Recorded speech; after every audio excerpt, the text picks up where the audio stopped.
Assalamualaikum warahmatullahi wabarakatuh. Salam sejahtera dan apa kabar semuanya? Banyak pertanyaan beberapa akhir ini ke saya menanyakan, Mas, kenapa kok jarang membaca puisi? Mas, kenapa sih kok sering guyon akhir-akhir ini? Sebenarnya hanya variasi saja sih, ya.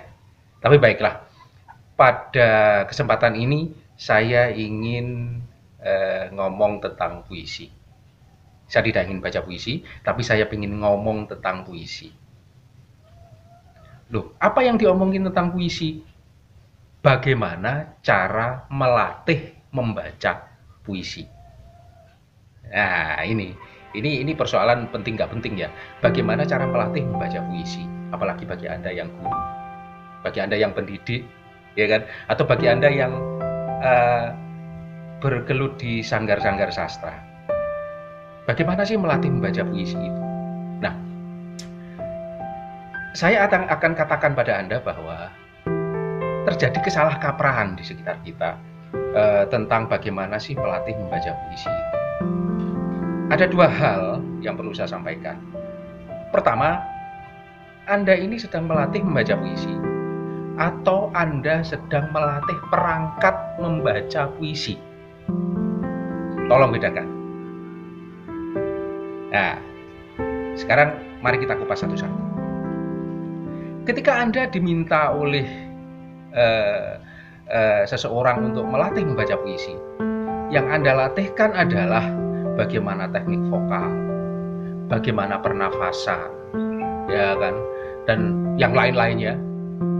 Itu adalah perangkat untuk membaca puisi. Sementara Anda diminta untuk melatih bagaimana membaca puisi. Nah, ini. Loh, kalau begitu bagaimana Mas cara melatih membaca puisi itu? Apakah ada trik-trik yang jitu untuk melatih membaca puisi?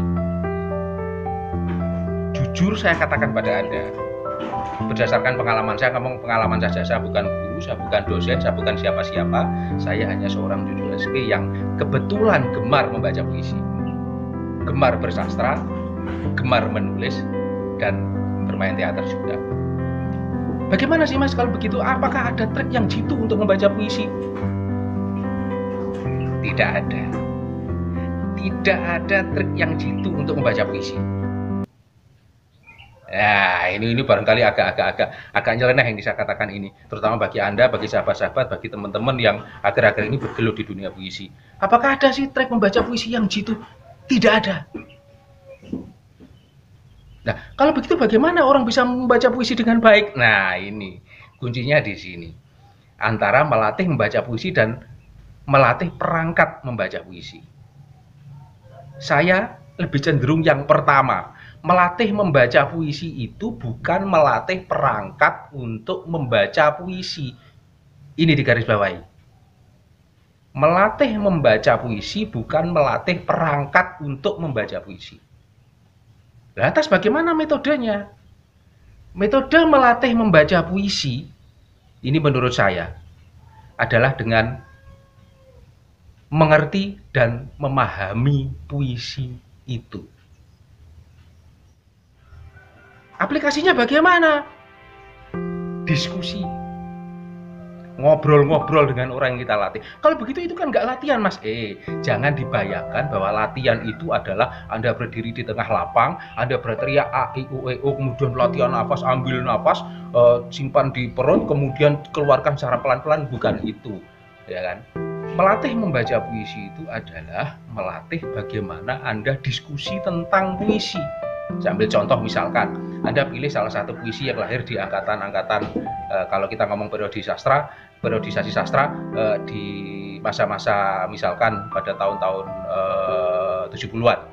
Nah, puisi-puisi di era itu, misalkan Anda memilih puisinya salah satu penyair sastrawan Indonesia terkenal, misalkan Rendra, misalkan. Nah, bagaimana latar belakang puisi itu? Bagaimana puisi itu muncul? Apa peristiwa yang melatar belakangi puisi itu muncul? Nah, itu pertama. Kemudian yang kedua, siapa penulisnya? Siapa penyairnya? Siapakah sastrawan yang menulisnya? Ini penting. Biografi ini penting.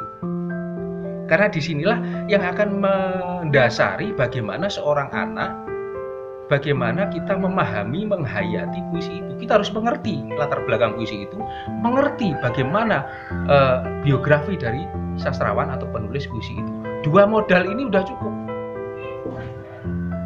Nah, ini bisa dilakukan dengan bagaimana? Dengan diskusi, sharing, berbagi pengetahuan.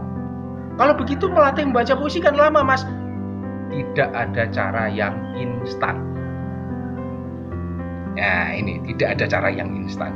Jadi melatih membaca puisi itu adalah dengan mengerti puisi itu, mengerti kapan puisi itu dilahirkan, mengerti kapan puisi itu ditulis, mengerti bagaimana kondisi zaman pada saat puisi itu ditulis, dan memahami makna dari puisi itu. Puisi itu berkomentar apa tentang zamannya? Nah, ini puisi itu berkomentar apa tentang zamannya, juga riwayat penulisnya. Ini penting. Ya, 2 hal ini yang mendasari. Nah, terus bagaimana, Mas?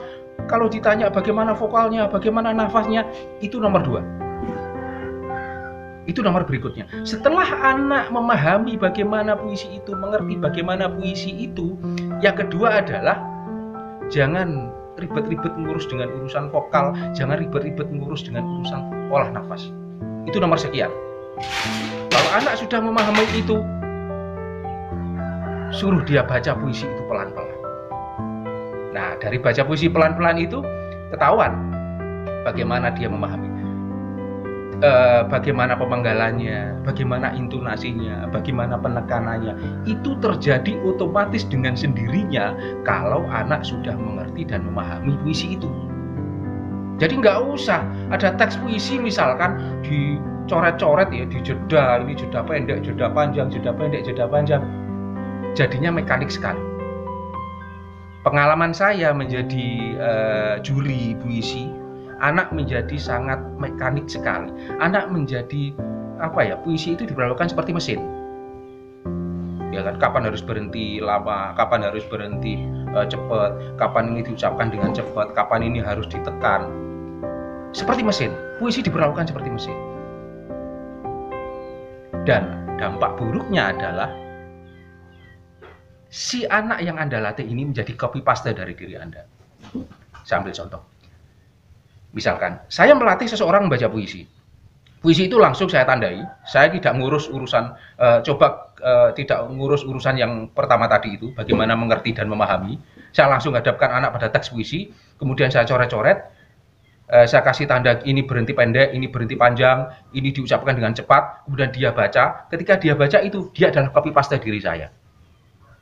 Ini yang sering-sering kali terjadi. Banyak anak yang membaca puisi itu adalah copy paste dari gurunya, copy paste dari pelatihnya. Saya sampai bisa menebak, ya kan? Saya bisa menebak, oh ini berarti dilatih si A, si B, si C di Jawa Timur ini. Nah, makanya kalau tidak ingin orang yang Anda latih adalah copy paste dari diri Anda, jadikan orang yang Anda latih itu adalah dirinya sendiri. Dengan mengerti dan memahami puisi itu, maka dengan sendirinya dia akan membaca seperti versinya. Dia akan menjadi dirinya sendiri. Dia tidak akan menjadi diri Anda ketika tampil di atas panggung, tapi dia menjadi dirinya sendiri ketika tampil membacakan puisi itu di atas panggung. Ya. Kalau perkara bagaimana olah vokal, bagaimana olah nafas, itu hanya polesan-polesan saja.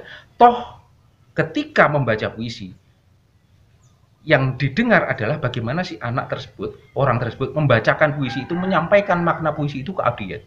Bukan persoalan aktingnya, bukan persoalan ekspresinya. Itu urusan nanti. Yang penting adalah mengerti dan memahami dulu. Kalau itu sudah dilakukan, perkara bagaimana perangkat itu perkara yang sangat-sangat gampang. Oke? Semoga kali ini bermanfaat. Salam. Wassalamualaikum warahmatullahi wabarakatuh. Terima kasih.